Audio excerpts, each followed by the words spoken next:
During the settlement era of the Great Plains, and for the millennia before, animals were not simply pets, but were the engines that drove work, transportation, and progress.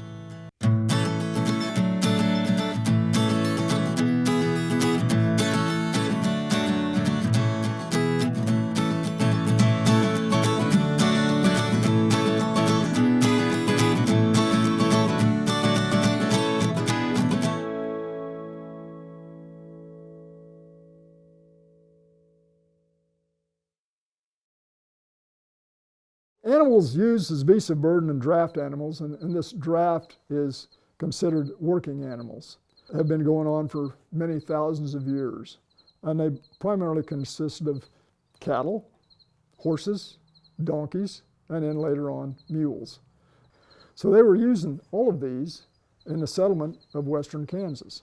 Horses, whether you ride them or use them as draft animals, the same horse could do both things. You could ride the horse, you can saddle it and put a bridle on it, and the draft horse you would harness it and have it pull a wagon. They can be used for both and trained for both. So it's kind of what the rider would pick out, or the trainer, on which it'd be better, and then develop those strong characteristics to get the finished horse. The big draft horses, such as the Clydesdale, the Percheron, those are heavy draft horses to pull big loads. But there was a way to arrange those too, because in a team, you want the wheel animals, that is, those closest to the thing they're pulling, are the biggest animals, because they have the power to get the machinery or the wagons rolling. You want the power close to the wagon to get things going before it goes into chain reaction, and those at the very lead start to lead out. But if you had a buggy, you want a horse that was fairly lighter, and these horses could go out and trot all day. You didn't ride them that much, but they were good for pulling. There are breeds that people find the different characteristics in, whether it's a thoroughbred, a saddlebred. This particular horse is a quarter horse of today, and he's actually much bigger than what they would have had in the 19th century. This horse probably weighs 1,300 pounds. The horses the cowboys rode were probably 950 pounds. The normal cowboy was only about, 5'6" or so, and weighed 120 pounds. A smaller horse was very good for him. Now this horse, for a cowboy horse, is very much out of shape, out of condition, because he's way too fat, but he hasn't ridden enough. Now the cowboy horses were not grained. They were living off the grass, and they were being ridden often, sometimes 30 miles a day, but only a half day at a time, and then they would have 4 to 5 days rest. So every cowboy had 6 to 10 horses to ride, especially on a trail drive. Now this horse has been brushed. I brushed him beforehand, so I made sure there wasn't any dirt or stickers on him. And so the first thing we'll put on is a saddle blanket. Most of the blankets were wool blankets, and we want to make sure, since this is on the ground, that we have everything off of it. We'll shake it, get the dust out of it. And if he's curious, we'll let him smell it so it doesn't bother him. And if this is a horse that wasn't broke, you'd kind of rub it on him and slap it on him to get it used to.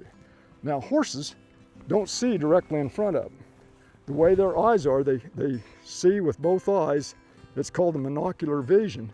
So he's seeing you with this eye, and he's seeing me with this eye.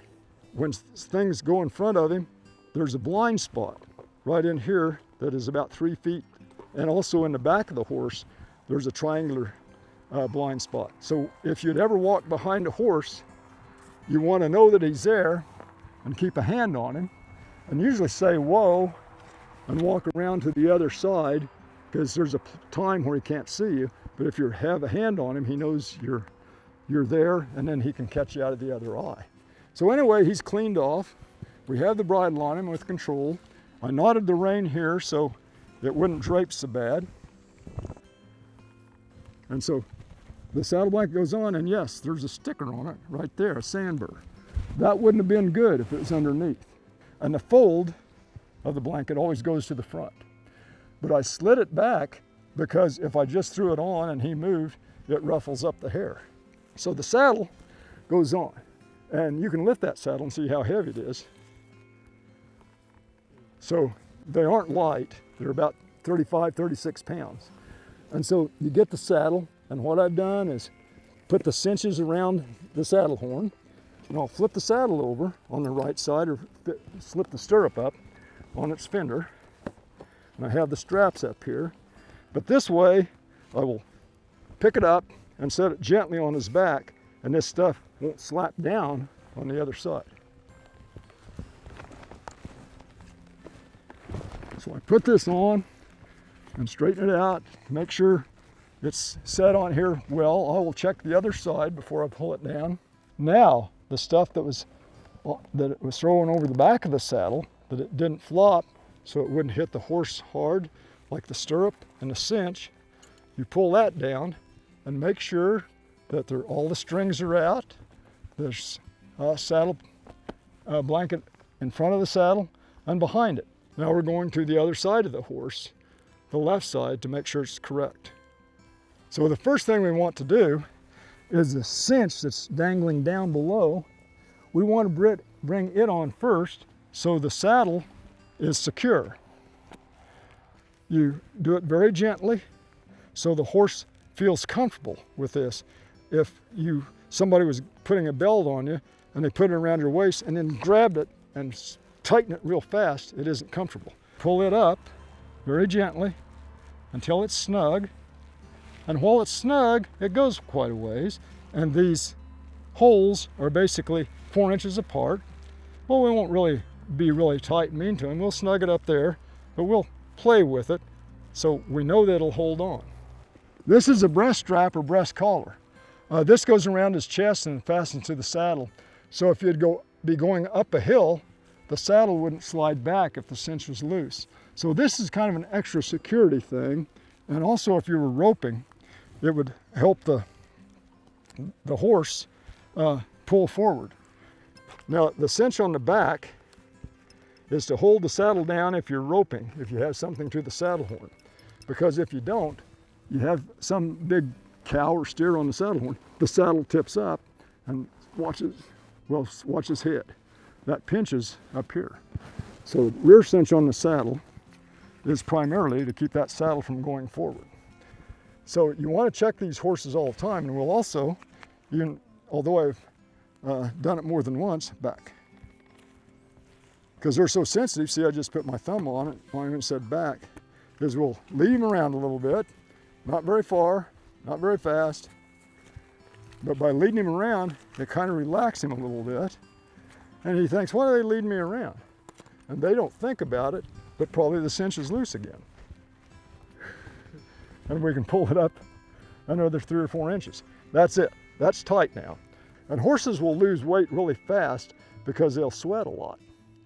And so every now and then you want to stop and tighten your cinch, or basically if you're going to go uphill or downhill or rope something, you want to make sure it is really tight. Now to properly mount, you're on the side. You can get on him. Put your left foot in the stirrup. Okay. Now put one hand up on the cantle and you put the other hand on the mane instead of the saddle horn. Okay, just lift yourself up and throw your right leg over. You'll be fine. There you go. And so when you want him to turn left, you'll take this rein and pull down here, but make it tight. But you'll have to adjust your hands to get less so he gets feel. So move him forward. So you're moving your hands all the time. Now pull him over. So they're tough. Horses are tough. They can run a long, long time, especially if they're in shape. So yeah, they are very gentle creatures, and if you treat them right, they will treat you right. The other commonly thought of working animal on the ranch or farm is, of course, the dog. This was even more the case in the early days of settlement. In the 19th century, on some of the early biennial agricultural reports put out by the Kansas Department of Agriculture, and they would say how many cattle were in a county, how many sheep were in a county, and they even have a listing of how many dogs are in the county. And you say, well, who in the world would keep track of dogs? You know, we don't anymore, except in the more urban areas or the towns where you have to buy a dog tag or a dog license. Well, they were taxed in the 19th century and early into the 20th century because the dogs, the farm dogs, they were an asset to be taxed because they were so valuable for being herding dogs and also watchdogs. It is natural to think of dogs when it comes to security and herding of livestock, but the wily and intelligent donkey, ranging from miniature to mammoth, finds similar purpose on the contemporary farm and ranch. Bob and Carrie Bueller discovered this on their small farm near Moreland, Kansas. It was about midnight. You could hear the coyotes singing because they actually will come up to the road right here and just sit and sing.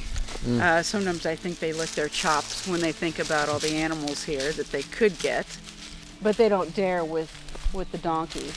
These guys, my gosh, they alert long before we're aware that maybe there's a coyote out in our field who's just staring into the barnyard, and all you look over and all these ears, they're cued in, and they've got that coyote in their sights. They're tracking it.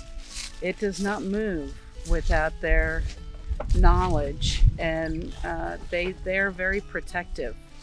When there's a threat, they know exactly where the babies are, and they don't let them out of their sights.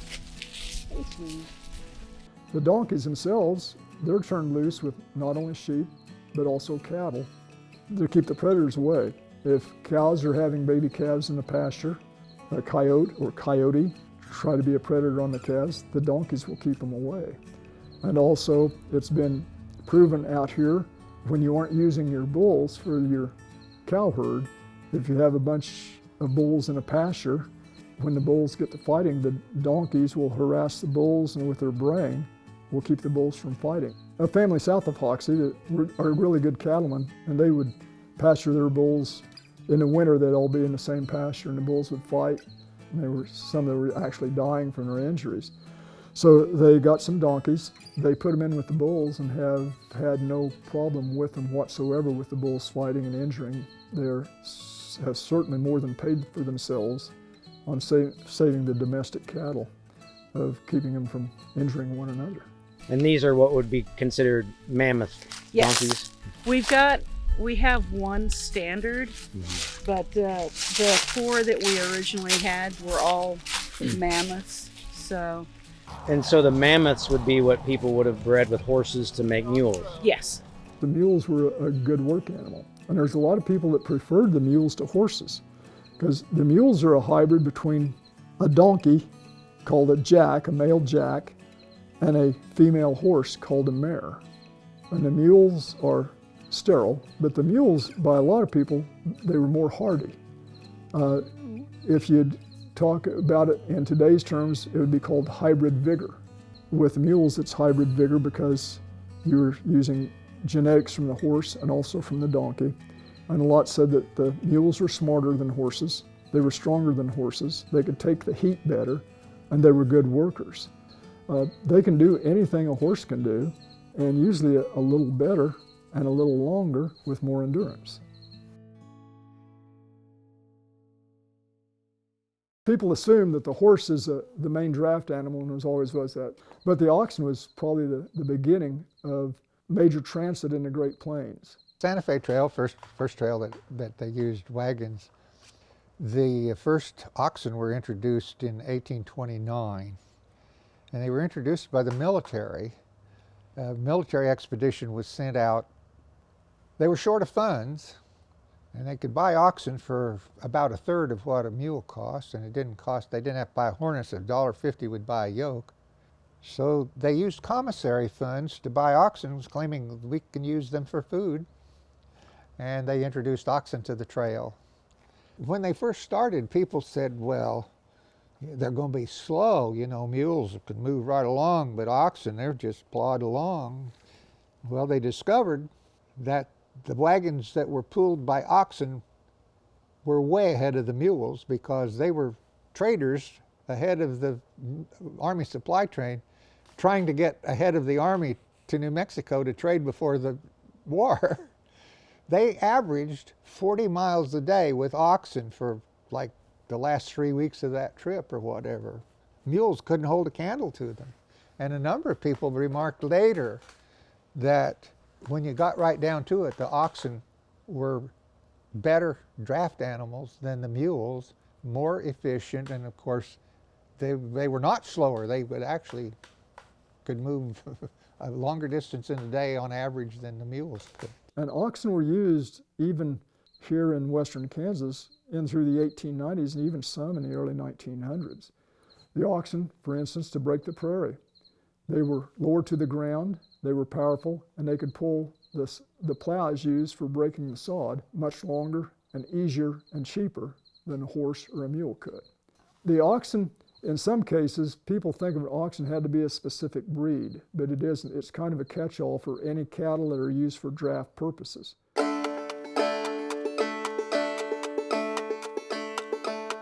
I'm Darren Roberts, and this is my wife Jessie. And these are our calves, Dance Party and Cherry. They're a young set of beef calves that we've trained for about a year. We kind of get the idea of the interpretation of what ox trains and ox carts of the time in the 1860s would have been like. So we cooked these calves, and they were just bucket calves, about 50 to 100 pounds, and we grew them up into these calves that weigh about 900 pounds, and we've taught them how to be ox cart calves. By no means am I saying these are exactly oxen.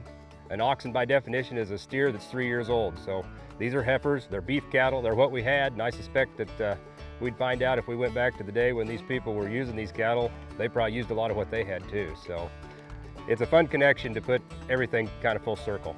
All right, the first thing we're gonna do with these young calves is to put the yoke on. And as you can see, we have a beech yoke. Here's a pole ring that draws the draft of the cattle. Grab on there. We lift it over their heads and set it on their neck just like that. Then we take our bow, which a lot of times is made out of hickory. Any wood that's hard with a straight grain worked extremely well to make bows. Run your bow up. And there's these holes that these bow pins will go in. As you get your pin in, that locks the yoke in place on their neck. So here we're bringing these calves around on a haw, and we're going to come up right up to our cart, and you'll walk them up beside the tongue, which is the long piece that extends out from under the cart here. And once we get them backed in here, you can see we have our pull ring hanging down here. You have a pin. We use this T-pin is what some people call it. Hitch pin will work. And in this ring, we will have our draft when we pin this. There's a keeper here on the bottom of this tongue that stops that from being able to go backwards. And then you drop your pin on the pull ring, and that hitches you up from the front of the ring. And then our tongue will run back in through the wagon to help give us the draft. And if you'd had other oxen in front of these, most of the trains of the day would have had anywhere from 4 to 6 yoke of these cattle. So you could have anywhere from 8 to 12 to even more cattle.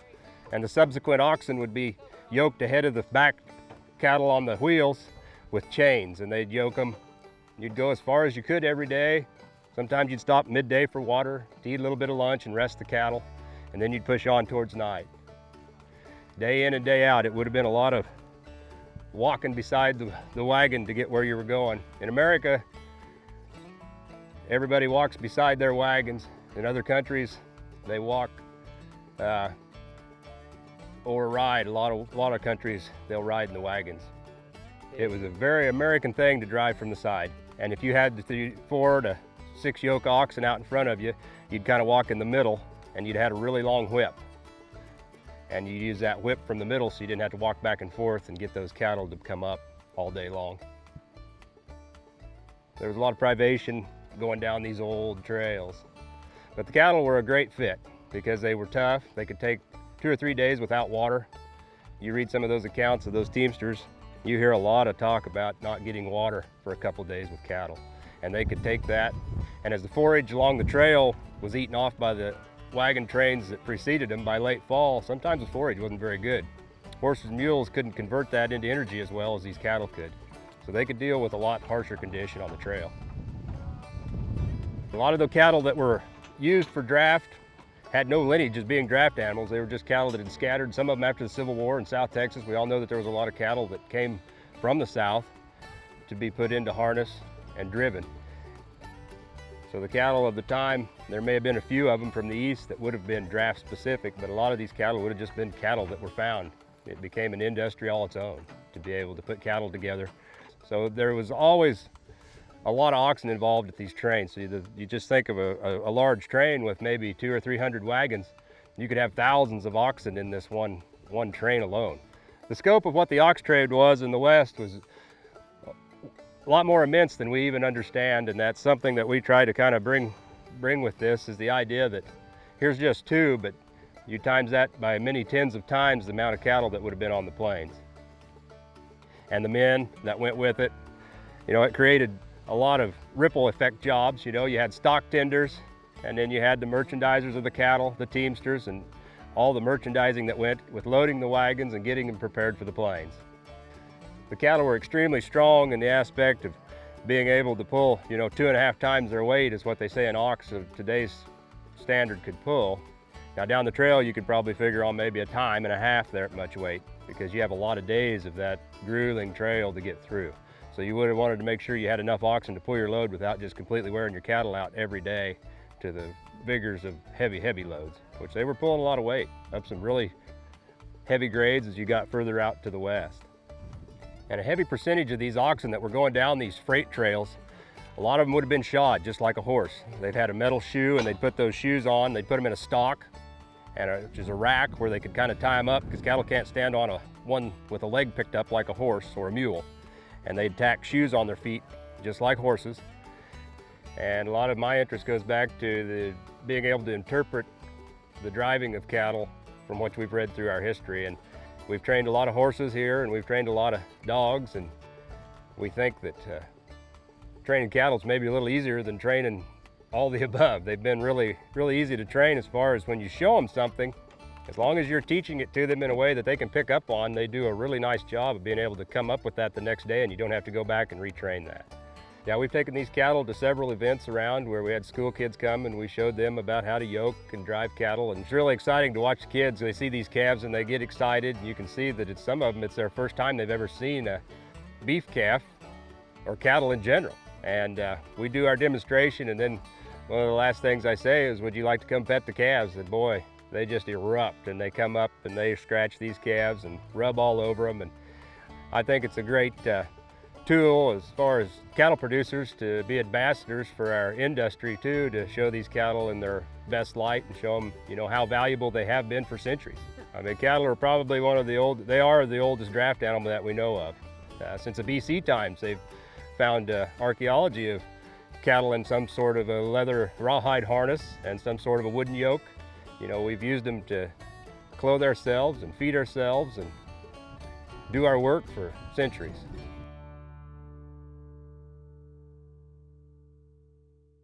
The animals we use for drafting and riding, we don't give them enough credit. They made the Great Plains, they made America. Now, with the animals, most of them are used for pleasure. So now, yeah, we ride a horse, and most would say they aren't ridden enough, whereas you would take a horse out and ride it all day, many miles, and ride it the next day too. A lot of the horses are only ridden a few hours, even hours might be too long, as a pleasure on some weekend. But they're in better health because they aren't used as much, they aren't run down. They are living a lot longer than they used to because they aren't working their bodies, and the nutrition is so much better. That it used to be 30 years ago, an old horse was considered old at 20 years old. And now, there are always horses that live longer than that, but there's a lot of horses that are still being lightly used and stuff in their mid-30s. And that's a big change from what it used to be. But they are still important to our culture, and people still enjoy them incredibly. They prove themselves, but people have forgotten really how valuable they were as culture and settling the West.